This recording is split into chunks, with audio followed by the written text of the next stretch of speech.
Have you ever wondered why some YouTube channels just grow faster than yours, even though you've been posting a lot longer than them? Well, it's because they learned one very simple thing, and today I'm going to share with you what that thing is. And I haven't heard a lot of people talking about this. Today, I'm going to be breaking down the strategies that I took. I saw results like this in just a week. I'm also going to be showing you behind the scenes look at my analytics and sharing which metrics you need to be watching regularly if you decide to do this strategy yourself and try it out for the first time. Plus, I'm gonna share some common mistakes that I made that really kept me stuck and killed my YouTube growth for over 7 years. Yeah. 7 years I have been on this YouTube channel. So my name is Christina if you're new here. I'm a sales and marketing consultant and I run a digital marketing agency out in Austin, Texas. I started posting on this channel to share sales and marketing tips for people who are small business owners or their personal brands and they're trying to grow, they're trying to stand out in this crowded marketplace. You gotta stand out and make an impression, which is part of what my strategy is all about today. I have been seeing so many people on TikTok because that's the platform that I'm like religiously on. It's really sad actually. My screen time is out of control, but I noticed a lot of people on TikTok do these series. They either do like a 30-day series or maybe you call them a challenge. And if you came to me recently and found my channel, it's probably because you saw my 7 days to build that business challenge. I posted a video every day for 7 days. I walked you through different sales and marketing tips and tricks. And I made a point in every video to say that I was doing this challenge. I showed you the schedule. I said, go watch the other videos that I have. And if you found me, you probably followed me because you said, okay, this is something I'm interested in. I'm gonna go back and watch the other videos that she has on her channel. And that's the strategy right there. A lot of people, when they come onto YouTube or any platform, they're like, okay, I gotta be consistent. I'm gonna do 1 video a week. That's great once you've gotten some kind of consistency and an audience going, but if you're completely new, you gotta make yourself big and you gotta bring some attention to yourself really quickly. I'm gonna break down how the YouTube algorithm actually works, which is the way that all social media algorithms work. When you post something, that piece of content is going to be recommended and shown to a very small group of people. Usually it's your follower count. It's probably even smaller than that. You probably notice there are some people that you haven't seen in ages and you actually follow. Those people have to engage with that content. They have to do something to show that platform that you're interesting. And so if you get enough of that, they're like, okay, let's push this out further. And so it expands a little bit. And in that circle now, you've got more people. Some people may not be following you. They're complete strangers, and this is your chance to show them who you are and what you're about. So if those people like you, it goes to even more people and it just keeps getting bigger and bigger. Okay, so take that same concept, apply it to YouTube. If you post something and you have 0 followers, you're gonna see crickets. You're not gonna get the attention that you so rightfully deserve. Doing some kind of challenge, the beauty of it is, one, it created momentum, right? It got me in front of the camera. It got me posting content. Number 2, it created a journey for my viewers. It brings back people to watch more content. And that's exactly what you're needing at the very beginning. And it allowed me to have a variety of topics all within the same niche and test things out. Because what happens is if you do 7 videos, you're gonna see some data that tells you what people want from you. And when you do 7 videos, I noticed that there were 2 videos that really stood out and grabbed people's attention. So guess what? Now I've got the data and I'm gonna double down. I've had this channel for over 7 years, primarily did fitness content. So I have a garage gym. People really loved my garage gym. And the people that were following me, those people were interested in the garage gym and fitness content. And so for me to turn around a year later and start posting content on sales and marketing and business is going to be really confusing. Following that same logic of starting small, if I have videos that I'm posting and they're not getting attention from my follower count, because that's where it starts, right? That small circle. If that small circle of influence is not like attracted to that content, YouTube is going to say, wait, hold up. I don't know how we feel about this content. So we are probably not going to push this out to more people. So that's going to hurt your growth. The most important thing is I do recommend starting a challenge. Get 6-7 videos together that are similar in nature but not completely the same, and test out a bunch of videos at one time. Then once you decide, okay, this is what people like, I'm gonna lean into this, then you can switch to doing like a 1 day a week type of video strategy. But I really do believe in go hard or go home, right? Make a lot of videos at the beginning, see what happens, and then follow the data after that. So now I want to take you into my analytics so I can share with you a couple things that really helped me along the way. And I'm hoping these strategies will help you as you think about posting your next video content, because I didn't know how to maximize this dashboard quite the way I do now, because I lived in it for 7 days at a time. So the first thing you're going to notice when you log into your studio, in your dashboard, there's a section called latest video performance. You're gonna basically see how that video is currently doing at that very moment compared to your other videos. Interesting thing is I noticed the ranking in the first couple of days really suffered, but by the end of my 7 days, every video was #1. So that means every video was ranking higher than the last video. And what that tells me is that because I was doing a challenge and every video tied together, I was getting more interest and more engagement on every single video quicker. And that's important to know because, like I said, you're starting small. You want those first few hours to really make an impact. If I don't get enough reach, if YouTube doesn't push my video out, there's no way I can have enough click-throughs and watch time hours. You know, it's all just proportions. So if you take a video, for example, my most popular one was the create a 90-day content calendar. If I come here, you'll notice that overall, my views were really kind of pathetic the first 24 hours.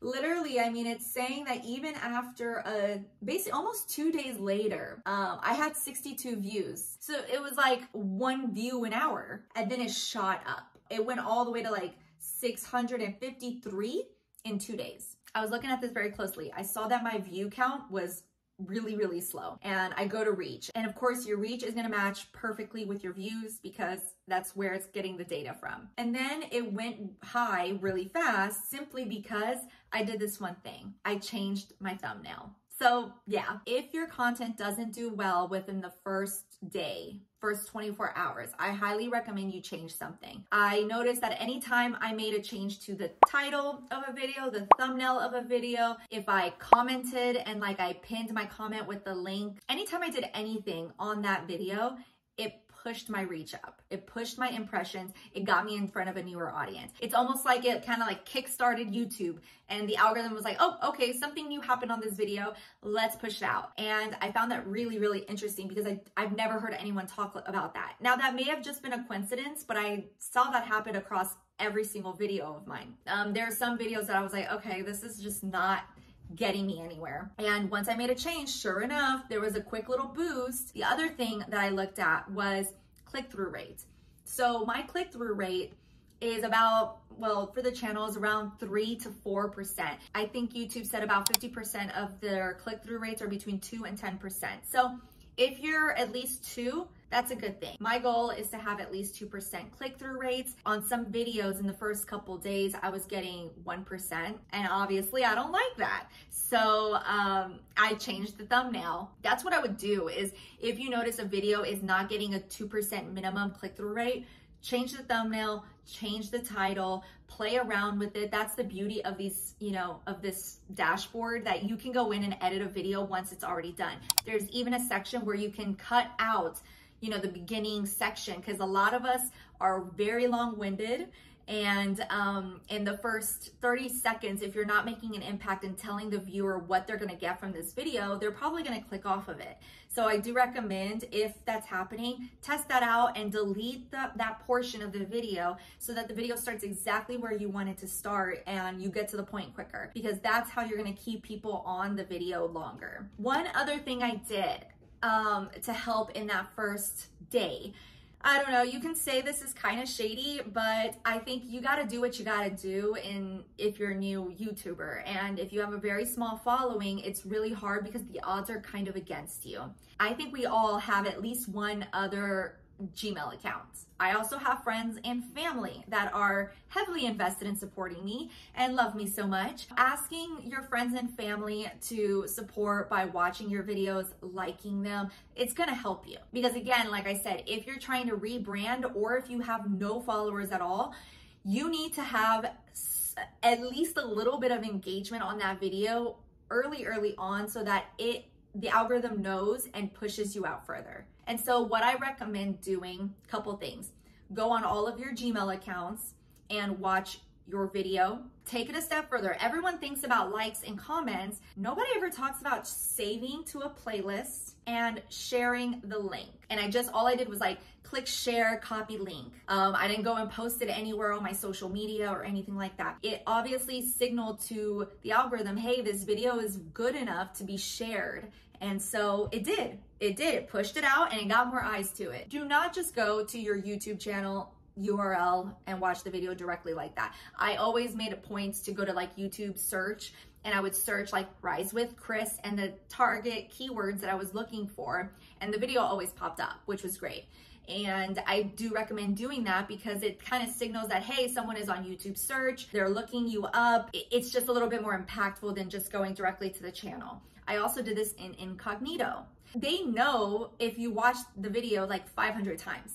They're not going to count all 500 views. They're definitely going to count the first or second one. So make that point. If your videos right now have 2 views and it's just you on your one account and your mama, you better get some Gmail accounts. You better get some friends and family to go and watch these videos. If you can get like 10 or 20 views on this video, along with some comments, some shares, some saves, if you can get that type of activity really quickly, YouTube is gonna know, hey, we gotta push this out. So once you finish your series or your challenge, this is when I was really focused on my subscriber growth. As of right now, the making of this video, I have 93 extra subscribers that weren't there before, all because of this YouTube challenge, which I found so exciting. And you can see which videos had the biggest impact for you. For me, it was my 90-day content plan, which I'm not really surprised, but also I kind of am because I feel like that's a very common topic that is talked about on YouTube, but I got 21 subscribers from that. And the next 2 are also, one's a niche, like how to find a niche, beginner's guide to target audience and brand identity. And I also have how YouTube changed my life with less than 500 subscribers. I do believe that YouTube will push out YouTube content a lot more than other things, unfortunately, because they're trying to get their name out there. But hey, if you can sprinkle in some of these, like I'm doing now, like strategies that help me grow on YouTube, it's gonna help you get seen by more people. So I think that's also a helpful strategy. And so that helps me create my next month's content plan, because guess what? I'm going to be talking a lot more about social media content. I'm going to be talking a lot more about target audience and brand identity.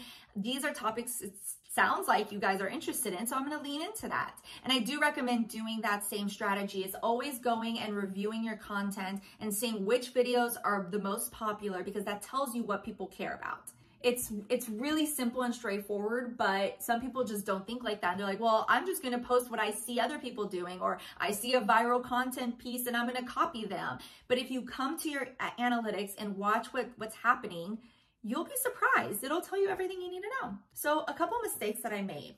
Number 1, I had a lot of storage issues. I was getting stressed out because, again, I had to make my video, edit it, and post it all very quickly. And my storage on my little external hard drive was just messing with me, and it would take forever to download, and I was getting really annoyed with the whole process.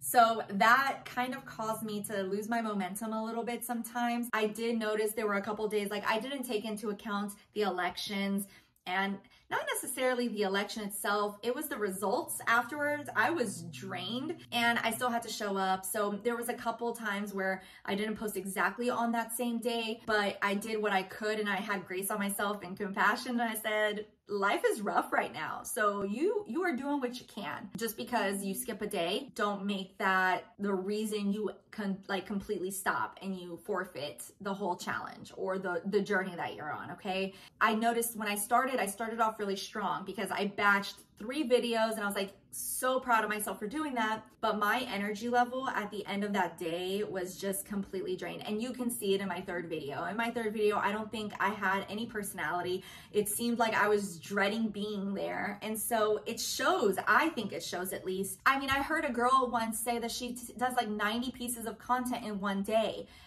I can't do that. I feel like I'm not authentic when I do that, and I'm just drained. I do think that it's a muscle that needs to be trained and worked, just like going to the gym. But, everybody's different in that regard. I did notice that editing took a long time. A long time. I think I was in my office like at least 8 hours and I was dedicated only to these videos. But I did find a silver lining in this whole process. I found a system. Even though it was taking me a long time, the repetition of it created a system that I think made it a lot easier, and I can carry this on later. It allowed for a little bit of a speedier process, and I was able to create the same flow every single time. That's a lot better for me than if I make a couple videos that are spread out across a month. I don't really get to fine tune that system. And so every time I'm coming back and I'm like, where's my little intro video? Where are my sound effects at? I have to go digging through files. But because everything was happening day after day, everything was in the same place. And I loved that. It also helps with file organization, because file storage when you're doing videos can be a lot to manage. And a lot of people don't even talk about how they organize their video content. So if you guys are interested in hearing about how I edit in my system, I'd love to share that with you. Just let me know in the comments down below if that's something that you're interested in seeing. So the two biggest things I want you to take away from this video is, number one, if you are new to your YouTube channel and have a very, very small following, or if you're thinking about rebranding yourself, I want you to start with a series or a challenge. Take it at whatever pace you need to take it. Have a series that you take the viewer on a journey of what your niche is all about. And by having that variety, you can look back at the end of those 7 days and now you have content for the whole next month or even quarter if you want to take it that way. Number two is, I want you to remember to fine tune those videos that you post after the first 24 hours. If you notice those videos are not where you want them to be and you're not getting a lot of traction on those videos, change the title, change the thumbnail, make sure that everyone you know as well as yourself are engaging in that content, saving it to playlists, sharing the links, commenting on those videos, and doing that on every single video as quickly as possible is going to help boost you to the rest of the YouTube audience. I highly, highly recommend testing this out for yourself one day and seeing how it affects your channel differently than it was before. Next up, I went to a women's entrepreneur conference here in Austin. It was really inspiring and I learned a lot of life lessons, and I kind of took you on like this behind the scenes, day in the life kind of vlog,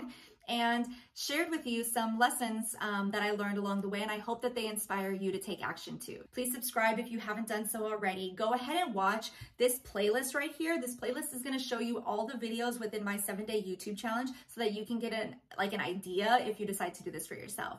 Thank you so much, and I'll see you guys in the next video. Talk to you soon.